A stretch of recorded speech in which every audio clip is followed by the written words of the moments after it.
and welcome to Tea Chat.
Because Cristy and me are on completely different continents, we're going to use the internet to do this interview.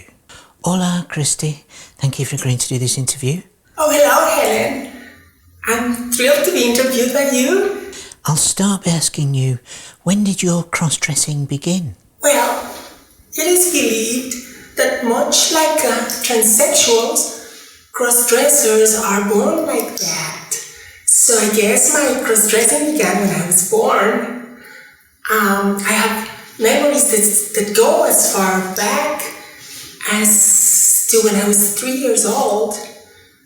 Then, by age 16, I was cross-dressing fully with wig and all, and it's been with me all my life. Have you ever wanted to be a woman? Have I ever wanted to be a woman? I would say yes, but I was confused. In the late 80s, when I was getting my master's and I was exploring this, living on my own, I thought I wanted to be a woman, but I was transsexual. I went to a couple of group therapy meetings, and I did not identify with any of them. It was then that I realized that I was actually a cross-dresser and not a transsexual. I had no attraction to men, and I'm your typical textbook cross-dresser.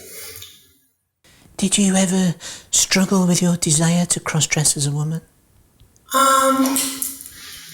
That's tough to tell. I would say no. As I said, it's been with me all my life.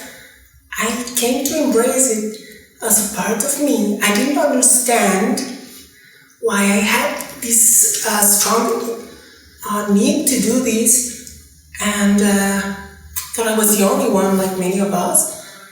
But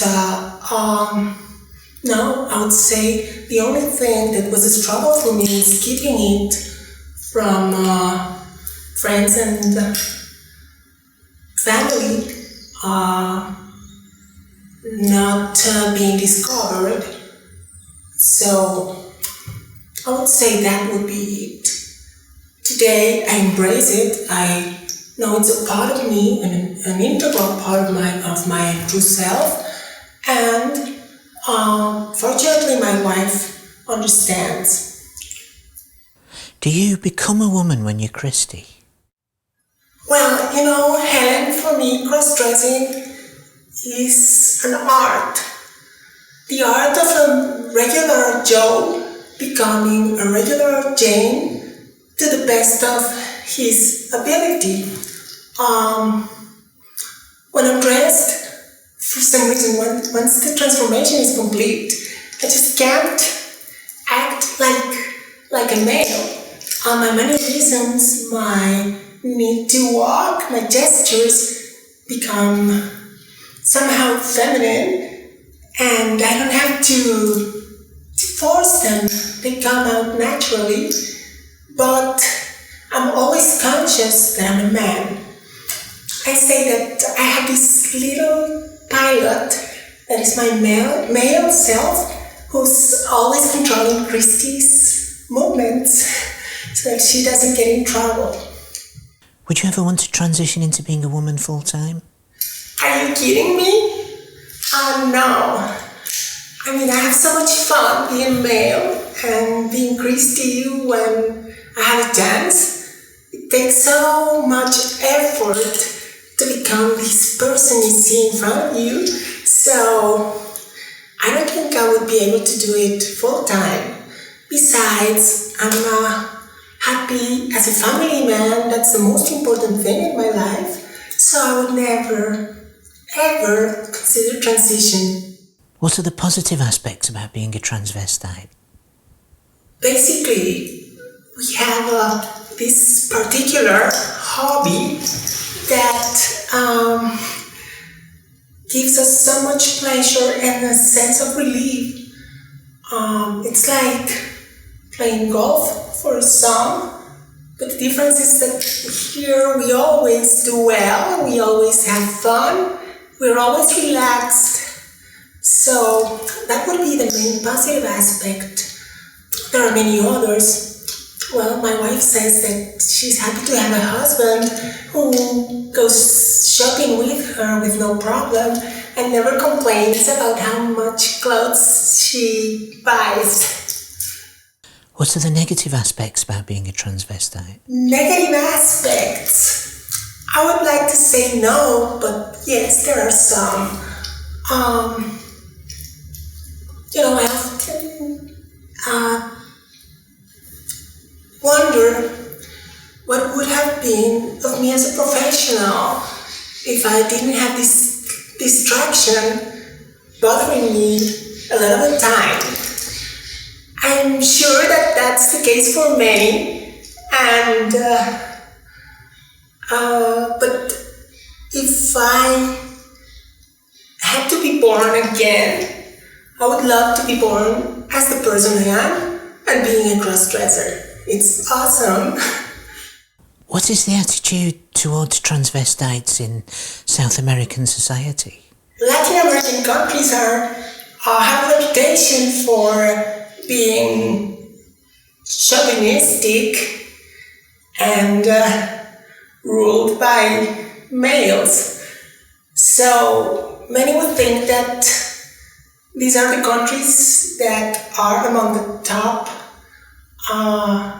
who wouldn't understand such a condition, but I would say no. The thing is, the larger the country, the more tolerance you find, the more understanding, because probably there are more people there who are either transsexual, transvestite, or any other form of transgenderism.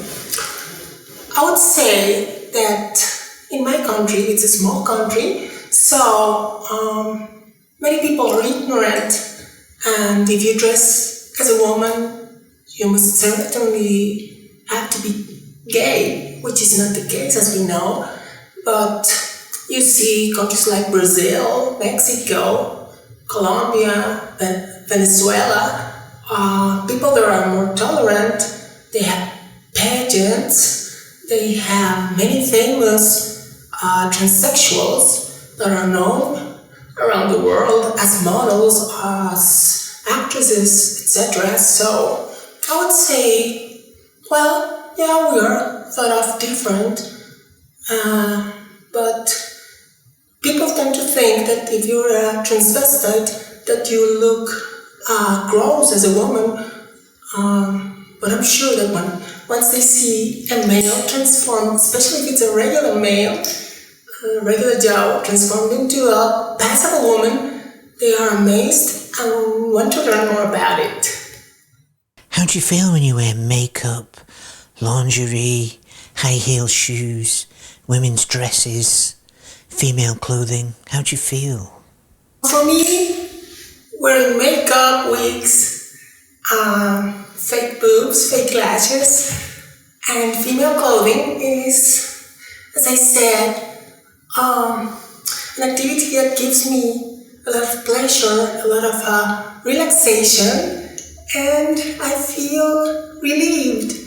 It's not that I'm being who I want to be. It's just like escaping from reality, which is not really the case, but we could construe it as that. And I would say that it's just a sense of relief. Are you able to shave your legs, shave your chest, shave your arms, pluck your eyebrows? These can't really be hidden from partners. How does this affect your male life? Keeping body parts free of manly fuss is probably one of the things that we as cross-dressers who live our lives as men most of the time find more difficult.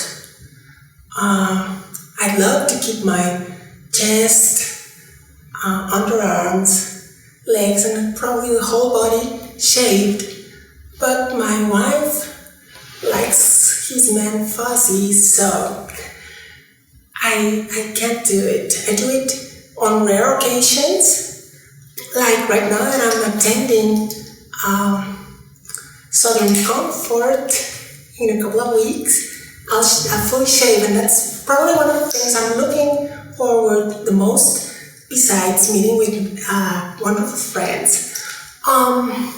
I do pluck my eyebrows. I wear glasses as a male most of the time, and I started doing it several years ago, I would say some 20 years ago, plucking it bit by bit, so people have not noticed the change dramatically, and they gotten used to it.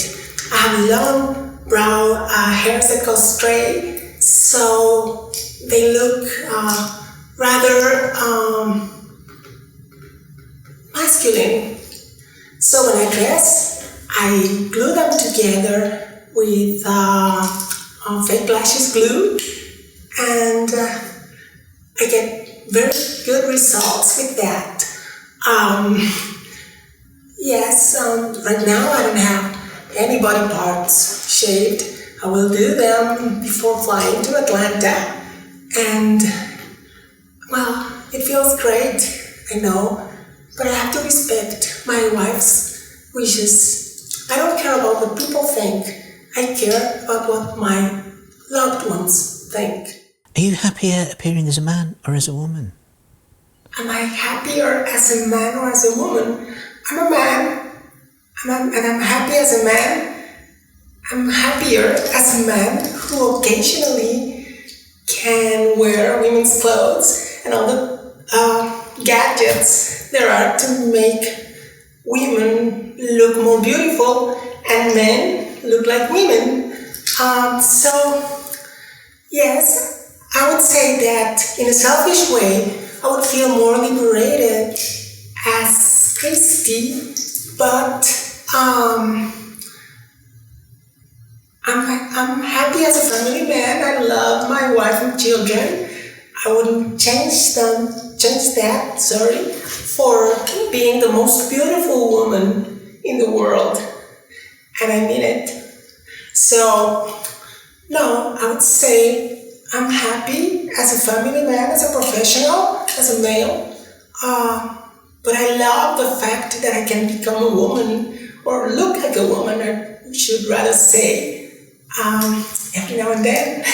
Is there a sexual aspect to your cross-dressing? Well, Helen, in my opinion, and that of some experts in the field, one of the main things that distinguish cross-dresser from a transsexual is the sexual arousal part. Yes, cross-dressers derive some sexual pleasure from wearing feminine clothes, and I would say I had it a great deal when I was starting, during puberty, probably, and it diminished with time to the point that now it's very marginal.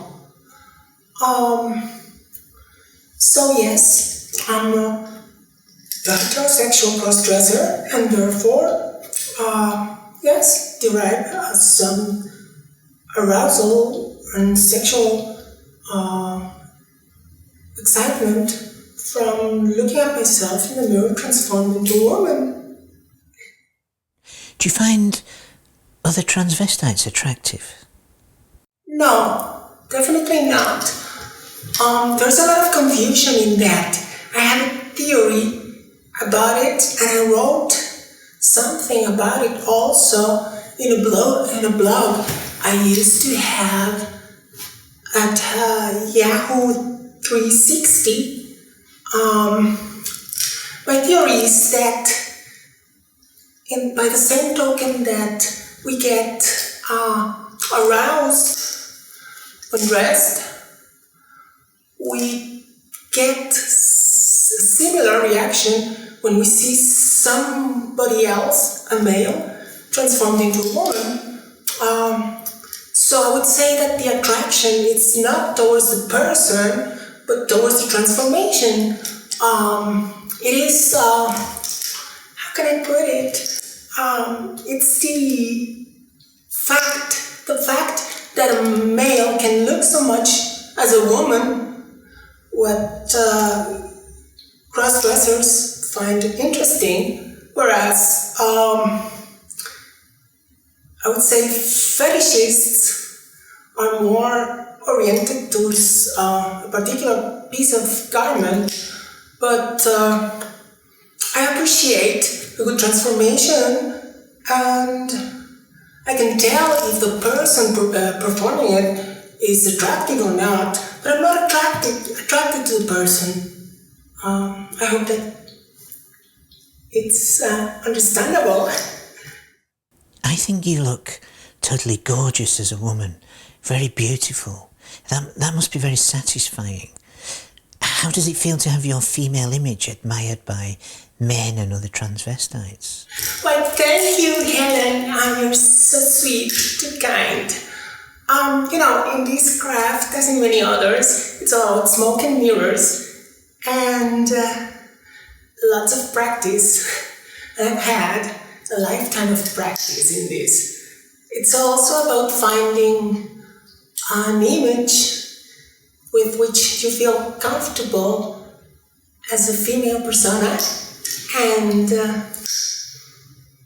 I've been lucky to have found it.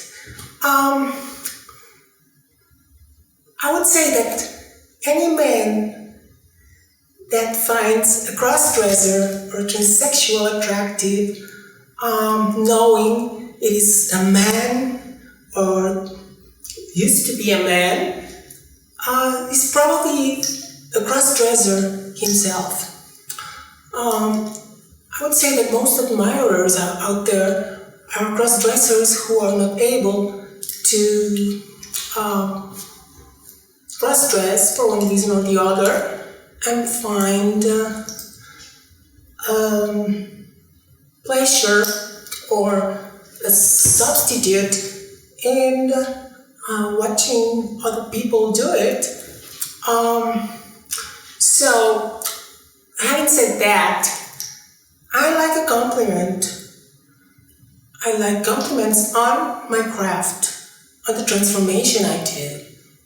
I know I'm not a woman, so I find it offensive when somebody makes sexual remarks about my being a cross-dresser or my looking as a woman. I would say that it's flattering, and when I first came out on the internet, I never realized that this Cristy character that I created would become so popular within my age range, and I guess it was timing also. So I'm grateful for all the compliments, comments, and followers I have on the different sites on the internet where I'm present. And I take this opportunity to thank all of them for the kindness, friendship, and love. Do you think the internet is helpful to cross-dressers? The internet has provided, I would say, millions of people the means to realize that they're not alone in this world, that it's not that uncommon to be a male and want to dress as a woman, that there are many of us than we would ever imagine, and an opportunity to learn about it. There are also risks involved, because if one is not sure where one stands in the spectrum, it is easy to follow the wrong path.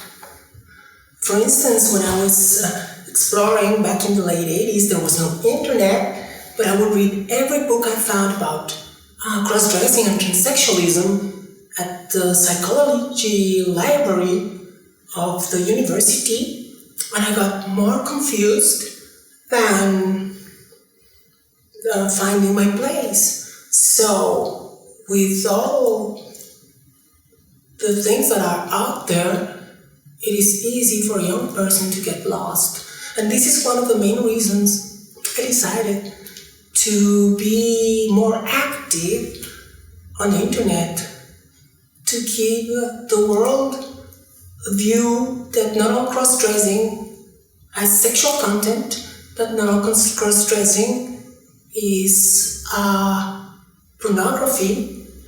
Actually, most of it is not, but this tiny part takes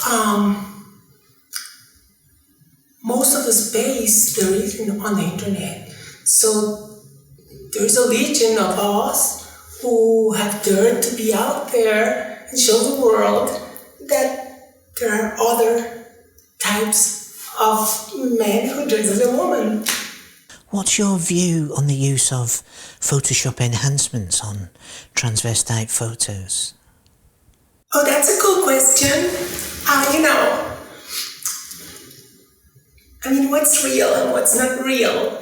It's tough to tell. I'm a man. I'm not a woman. So, as I said, it's smoke and mirrors. I'm not against the use of Photoshop, and as you and many people know, I use some Photoshop in my photos when I need it.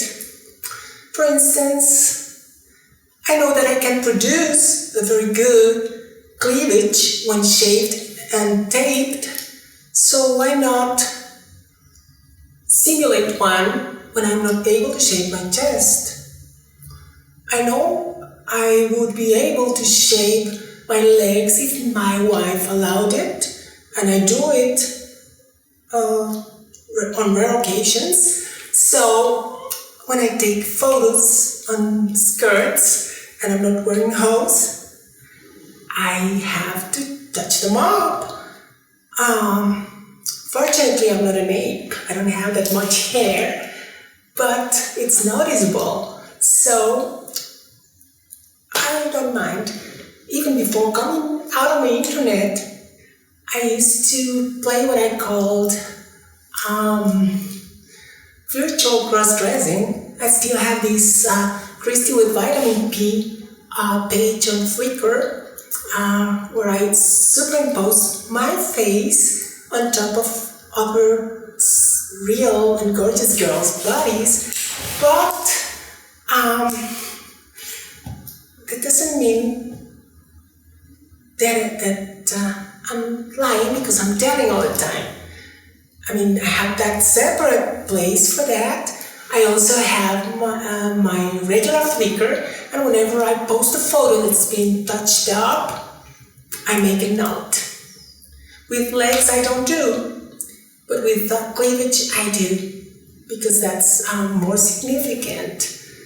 I mean, if actresses and movie stars and models get their photos touched up for magazines, I mean, why not us men trying to appear as women do the same? As long as we're honest, as long as we don't try to mislead anyone. So, yeah, I'm all up for Photoshop. Do you ever go out in public dressed as a woman? And if you do, what kind of reactions do you get? What's the experience like? Well, you know, I've been out as a woman, or as a man dressed as a woman, countless times, but I don't do it often. Or should I say often, for our British viewers? I would say that the most intensive period of me being out and about was when I was getting my master's degree between 1986 and 89. I had 3 years living on my own in a place nobody knew me. So I was able to do what I pleased there. Then I met my girlfriend, now my wife, who also went out with me. We went to discotheques, we went to restaurants, we took trips out of town as girls, and all that before we got romantically involved. But she was great with me in that regard. I was able to pass flawlessly. I was 126 pounds then, so you can tell that I had the body to pass. I was young, I was 26 years old, so it was easier. As I started eating, my wife is a great cook, so I gained a lot of weight. It became more difficult for me to pass near the end. Previously, just when I was ready to return home, so I stopped going out. Here, in my hometown, I started going out about, I would say 6 or 7 years ago. I don't do it often, but I do pass. I would say I pass flawlessly. I haven't had somebody look at me in a strange way. I guess that having somehow convincing feminine voice helps also. But whenever I think that people are looking strangely at me, I don't know the reason why though. Because they might be thinking, well, this is a tall woman, tall for our standards. So I approach them and talk to them in hopes that the voice will dissipate any doubts they might have. So yes, I've done it. I went several times out with my sister-in-law. As many of you who followed my blog know, I used to go to the therapist nothing related with me being a crossdresser or wanting to be cured about this lovely hobby, but rather I asked my therapist, who was seeing me as a male and knew I was a crossdresser, if I could go there from time to time as Cristy, and he said yes, but I had to register as a female patient, so I did, and as far as I know, and as far as my therapist knows, the secretary and everybody else at their office thought I was Cristy Garcia, a female patient. So that was very rewarding for me. It's been over a year since the last time I went out. My wife fears that something might happen to me while dressed, and then that my true identity will be discovered. So I try not to go out anymore, but in 2 weeks I'll have a full week as Cristy in Atlanta. So watch out. Tell me about SCC. Well, SCC, or Southern Comfort Conference, is an annual conference that is held in Atlanta in the month of September. It's being held for over 10 years. And it's perhaps the largest transgender convention in the United States. I attended for the first time, and only time up to now, in 2010, and I'm planning to attend this year too. What's it like to actually attend SCC? Well, attending Southern Comfort in 2010 was probably one of the most exciting experiences of my life as a crossdresser. Besides those freedom days in the late 80s, this is the most exciting time I've had as Cristy. When I first planned to attend, I thought, well, it will be great to meet with my dearest internet friends in person, but I would also like to have some time for myself, time to put Cristy to the test again in the United States, where she's not a tall woman, she's actually an average height woman, and see how it goes. I planned to go out on my own. However, the girls are so sweet, and the camaraderie that you experience there, the love, the sense of belonging is so amazing that I didn't put a step out on my own. I was always with friends. We were rarely wandering out of the hotel. We were having fun. It was like the guys meeting, only dressed as girls. We joked, we teased each other, we drank, we had the best of times. It was like a class reunion with people you have never met in person, and it was amazing. I wanted to go to attend last year, but I was not able to. So this year I'm attending, and I'm so looking forward to meeting with these lovely and wonderful people and friends again, and having another great and memorable experience. Are you ever frightened by being a transvestite? Do you have concerns? Do you ever feel vulnerable? There were times when I would worry about people finding out, even though I have told some people back then, but not anymore. I've come to terms with myself, with who I am, so I would say no. It worries me about people making remarks that might harm my family. My daughter knows, but my son doesn't. My wife, as you know, knows and has known all the time. So Once I embraced this part of me, there was no fright anymore. As a matter of fact, when I'm out and about, I've always been prepared.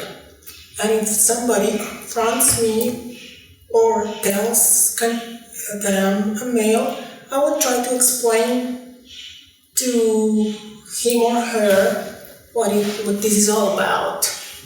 As for feeling vulnerable, yes, when I'm driving especially, I'm afraid that something might happen, a car accident, a fender bender, or something that will put me on the spot and being discovered by strangers.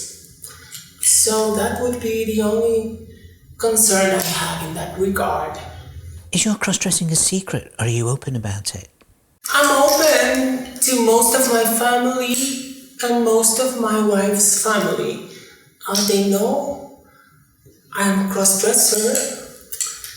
Most of them have seen photos of me as Cristy.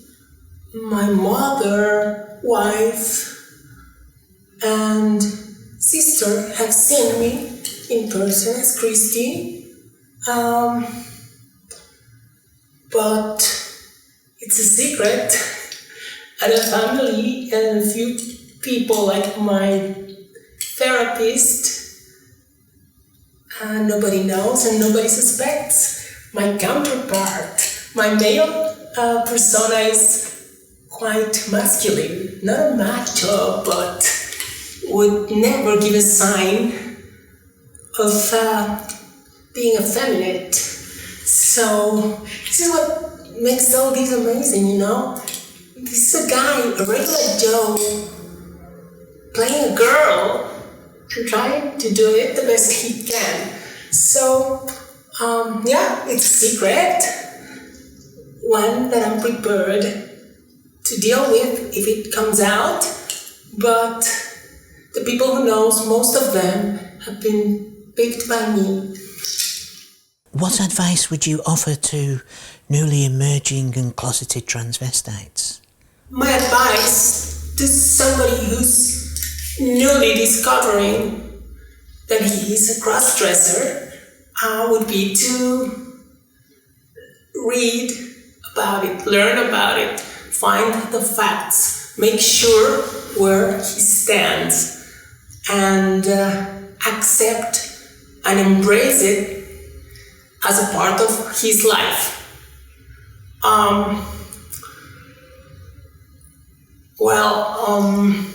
There's a lot of information out there that can be confusing, so you have to learn to deal with it, to filter it. So seek help, therapy, but not just with a shrink. It has to be one who specializes in transgendered issues. There's nothing wrong with being a heterosexual crossdresser, and the best thing would be to be open about it. If you have a girlfriend or a wife, tell them, because it's horrible to have to keep this secret. As a transvestite, are there any wonderful moments you've experienced? Oh gosh, memorable moments. Every time I go out is memorable. Southern Comfort in 2010 has to be at the top of those memorable moments. Each and every outing where I was able to pass without any problems. Each and every outfit that I feel looks good on me. Every look I've tried. I mean, there are so many that it would be hard to pick one. But the outings with my girlfriend in the United States were great. At the discos and restaurants, being one of the girls, just fantastic. So I would say, well, perhaps also being able and gathering the guts to be out on the internet. That alone is, oh God, one of the best things I've ever done in my life. How do you feel about the word transvestite? You know, Helen, I've never liked the word transvestite. I'd rather use the word or the combination of words crossdresser. Mostly because in Latin America we called travestis the people who prostitute themselves on the streets. These are homosexuals or transsexuals, or maybe even transsexuals who think they are homosexuals because they like men who dress as women and walk the streets at night looking for sex. So this is why even in Spanish I use the word crossdresser. To me it's a more accurate term to how I feel. My final question, what do you love most about becoming Cristy? I would say that becoming Cristy for me is a necessity, a very important aspect of my life that needs to be vented out every so often. So, what I like the most is probably seeing myself transformed in the mirror. I mean, the process of transformation itself, putting on makeup, seeing how the regular Joe fades away and the regular Jane starts to emerge. It's a sensation that only those of us who have the blessing of being crossdressers can fully understand and embrace. When I'm out and about, the feel of the breeze, the sound of the heels, as I often tell my wife, that real women take all these little things for granted, and us, occasional girls, love and embrace every little moment, every tiny detail of our feminine experience. So, thank God I'm a crossdresser. Well, it's been great to actually chat with you, Cristy, even though we're thousands of miles apart. I've always been quite a fan of your photographs and your talent in cross-dressing. So thank you for agreeing to do this interview. Well, Helen, thanks for having me. I had a wonderful time. I hope that my answers provided some insights. Bye-bye. Love you.